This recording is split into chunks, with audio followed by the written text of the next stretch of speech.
Absolutely atrocious. It's so bad. I think there's some stats that more than half of agents don't follow up with their leads after the first contact. Welcome to Loans Elevated, the podcast that brings you the latest industry news, expert interviews, and insightful discussions that will help you stay ahead in this dynamic market. I'm your host, Broch Lassig, and I've spent years in the trenches of the mortgage industry, helping individuals and businesses navigate the complex landscape of real estate financing. I'm your co-host, TJ Heidenreich, and together we'll cover a wide range of topics, from business strategies that skyrocket your success to mindset and motivation that fuel your growth. All right, welcome back to another episode of Loans Elevated. Today we're talking about all things leads, converting leads, and making sure, because follow-ups, really. Yep. We're in quarter 4, and it's how it goes every single year, especially during an election year. It seems to slow down in quarter 4 for a lot of agents. And just people in general. Every industry, really. Yep. Unless you're Walmart on Black Friday. Yeah. So I think this is a really good opportunity for teams and agents to understand what their systems are and their processes are and really hone in on them. That way, start of the new year, you can start fresh and make sure you've got your systems in stone. So I think it starts with getting a lead and what that system looks like in terms of follow-ups and what your scripts look like when you're first talking that lead. So when we get a referral, the first thing we do is we call and we're reaching out to them within 20 minutes of referral. Ideally, no later than an hour. Yeah, exactly. That's the rule on the team. And because it's speed to lead, right? If they're inquiring, obviously they are interested in buying and the motion is there right now. So we need to strike while that motion's hot. And that's in any sales industry. Yep. So reaching out within an hour, and it's giving the client what they want. Like, you don't have to full on give them, their dream house right then and there, but at least understand what they're looking for. In our circumstance, it's understanding what they want, for sure. What they want payment range to be, what their goals are for the transaction. So if you're an agent, maybe that's understanding what their bed and bath looks like. Just setting the scene before your buyer consult, because you shouldn't be having your buyer consult as soon as you get the lead.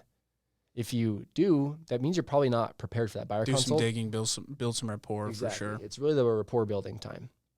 And of course, getting them in touch with the lender. But then where the real work comes in, I think, is the follow-up after the fact, which most of the industry sucks at. Oh, terrible. Like, absolutely atrocious. It's so bad. I think there's some stats that more than half of agents don't follow up with their leads after the first contact. Yeah, and then even just staying in touch with people after closing, like most clients, I can't remember the statistic, 60, 70% of homeowners don't go back to the original agent and or lender they used to buy that first house. Right, and that could be avoided if you just simply follow up. Right. How do you expect them to remember you if you're never reaching out? All they were to you at that point is just a transaction. Yeah, but this could also, following up too much can also bite an agent in the butt. Yeah, which I know we wanted to talk about that today. Don't realize. Oh, yeah. We're salespeople. You've got to read the room. You have to know who the hell you're talking to. It's intuition. And say the right things and also follow up on the right amount of timelines. Like I'll see agents that are following up with clients way too much and they want them to buy more than the client wants to buy. Or lenders. Yeah. Just any profession. Any sales. Really, any sales. You can't want it more than your client wants it. Yeah. Well, and we get it. We were discussing this a few days ago, and, people get busy and you have to stay in front of them. Like, I'm one of those guys personally, outside of my own work. Like, if I'm needing to do something or sign up for some service or buy some product, like, I will put it off. I just forget, get busy. For sure. And so I appreciate the follow-up, for sure. For sure. And that's what I think but you can gauge that, 100%. If every single one of your conversations with the person that you're following up with is cold, they're not interested, and you keep pounding and pounding and pounding, you're going to end up blocked, for sure. There's no doubt. And so it's like you can have a system, for sure. Like we have a system within 5 days of getting that lead. We're very active following up. Very active. But after that, we use our intuition to decide what to do from there. Yep. And we've got different funnels and different ways they can go down. Maybe is it more of an automated follow-up where they're just getting, or I guess you could say softer, where they're just active or passive. Exactly. Yeah. Where they're getting just our emails or email marketing. Maybe we shoot them a text because we'll have like automated tasks that we set in our CRM for ourselves that we will just text them because maybe they're not a call person. Yeah. Maybe we want to start a quick text conversation to see how the home search is coming along, or if they're still interested in filling out an application, or kind of what the real estate pending a new game plan job. looks Like that's why it's tough to just set a clear black and white right. There's too many expectation on it. So you have to rely on intuition for sure, but it doesn't mean you shouldn't have some sort of system. And a lot of that comes from just having a CRM. You can't remember every single name you come across. No. And all the details about them, and you want to. The only way you're going to be able to do that is by having Well, I've some chatted with sort of other CRM. realtors and lenders. They're like, oh, I would never use a CRM because my business is super personable. Well, my business is super personable too. Oh yeah, like all of us. I mean, that's our brand. The benefit that my CRM provides for me is that I don't have to have in the back of my mind brain capacity always taken up of trying to remember stuff. Right. That I'm going to forget anyways down the line. What it allows me to do is just brain dump in the CRM what conversations were about, how the situation was. Yeah. And that way, my brain is 100% clear. I can focus at the task at hand. Yeah. That way, when the next client calls me, I'm ready to go, or agent. And then that way, when I hop back on the phone with the client again, I just pull up the CRM. All of a sudden, it's a huge brain refresh. That, oh, yeah, that's what we talked about. Yeah. Well, and it's I'm like way more personable on the phone comparing it to even like learning a new subject. You could be super interested in it. You don't just read it once and you have photographic memory and you just remember everything. Like you're going to have to take notes. You're going to have to revisit it, read it again. It's the same thing with clients. And the even cooler thing about that is now as you're growing your business and maybe you have a team or you've got other people you're dealing with. Yeah. Well, now I'm out of town and that client calls. Guess what? Ryan jumps on the phone, pulls up the CRM, sees my notes. Now the client gets the same personal approach. Exactly. Which is what they're looking for. And if anything, it's actually more unpersonable, if that's the word. Yeah, it makes sense to me. By not documenting notes and actually taking the time to care about what they say. Oh, for sure. Because to think that you can just remember it, I mean, you're crazy. There's not, maybe Albert Einstein. Right. Like he could be the one exception. For real. And another thing that I find a lot of lenders and or agents get caught up into is making the experience so personable, like treating them like clients like their friends and whatnot, and way too casual. Yeah. What we found we do a lot of coaching, and what our coach said that stuck with me a couple months ago, he said, people love process, which is true. And what I mean by that, I like to know what's going on from the start to finish. And if there's a process that I can follow as a client and as a professional, it's going to make my life a lot easier because I know what to expect going into it. Yeah. So it goes to show that you need to have your systems and your processes set in stone beforehand. That way your client can follow that process and know where they're at and not feel lost and thrown around in 100 different directions. Yeah, I mean, sometimes you can have those client relationships that might morph into a closer relationship down the road. Right. Connected SOIs, whatever that looks like. But clients and consumers aren't inquiring for best friends. You know, they're really reaching out for a professional. Right. And professionals have processes. Right, for sure. And you can still be personal with the client. Like we are all the time, and we find common interests and whatnot, and we connect outside of work. But they're not, like you said.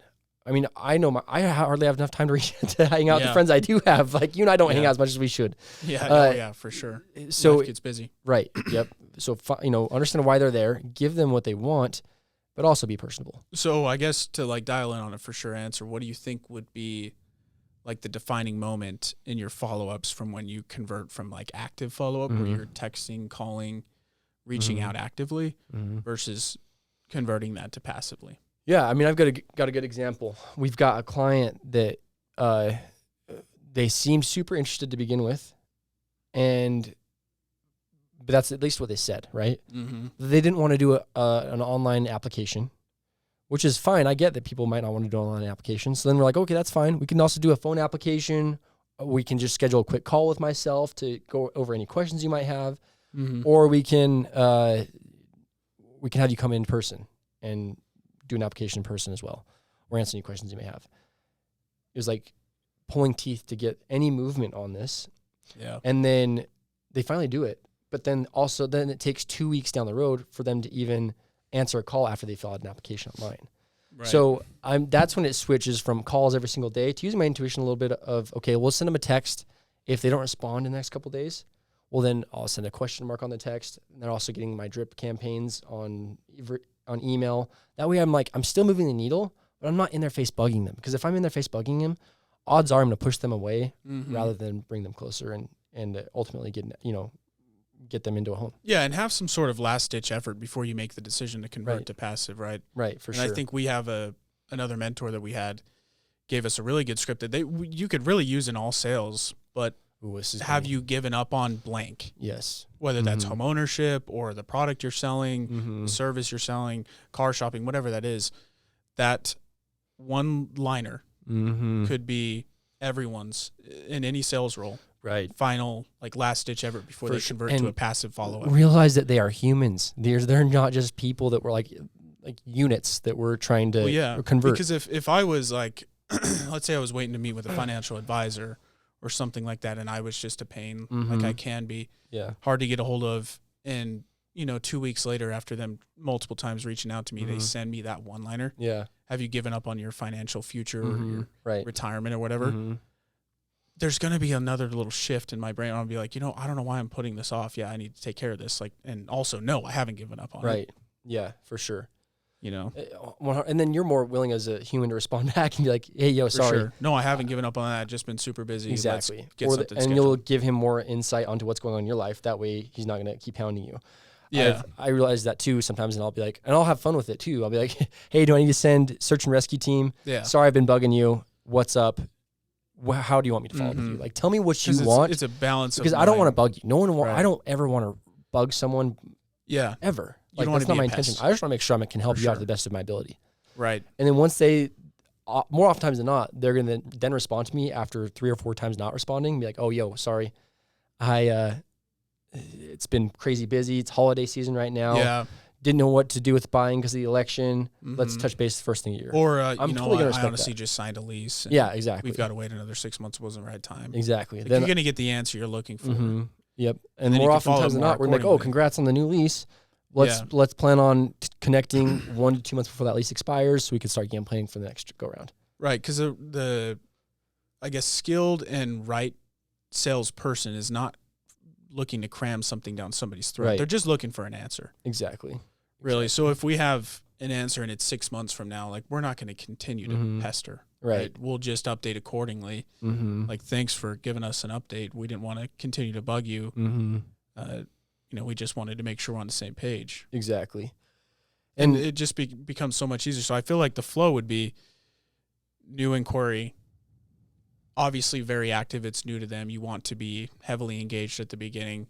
If they're starting to go cold for whatever reason, have a little one-liner that you can throw out. Have you given up on blank? Right. And then have some sort of system set up to where, you're still passively following up with them. Right.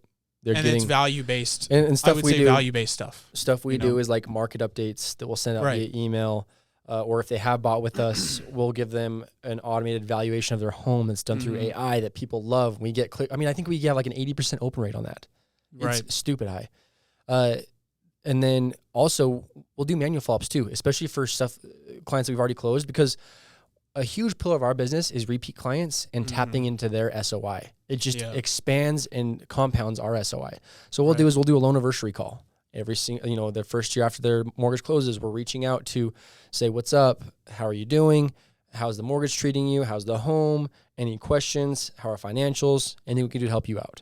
And people super appreciate that. And also we do client appreciations event once a year, which is mega helpful for just staying in touch with clients. So have some sort of system like that. But one thing we're seeing right now is just, and we get it, referrals and leads right now are few and far between. I mean, this is the lowest amount of existing home sales since like the 90s. Yeah. So real estate agents and lenders, they want to hold on to these clients like they're gold, which they are gold, but they're holding on too tight and they're not allowing the clients to feel for themselves. Right. So it's just pushing them away. Exactly. You're going to do the opposite. You're not going to help. You're not going to convert to more sales. You're going to push your clients away by doing that. Right. So just make sure you're aware of that. Create a system and follow the system. It's gonna make your life a lot easier, and it'll also allow you to go out and make more sales because you're not so worried about corralling these clients. And most importantly, rely on intuition. Like what we do a lot, like even our certain drip campaigns and automated follow-ups. Instead of thinking what we want to say, we put ourselves in the shoes of the consumer, or Right. the client, You've and gotta have thought of what we empathy. want to hear. Yep. Right. In those shoes. Like Yep. that's how I would base your intuition off of. Put yourself in that sure. situation. Think about the timing of the year. Think about what you know about the client, and give them the benefit of the doubt. Be an as to educator. why, they might have gone cold, Mhm. and base your follow-up off of that. Yep. Like you'd be surprised if you really, a lot of the time, just rely on intuition. For sure. You're going to end up doing the right things. Yeah, I think that's huge. And the last thing I want to say is just be an educator. Educate the clients. It's not our job to force them to do anything. It's our job to make sure they make the most educated decision. Yep.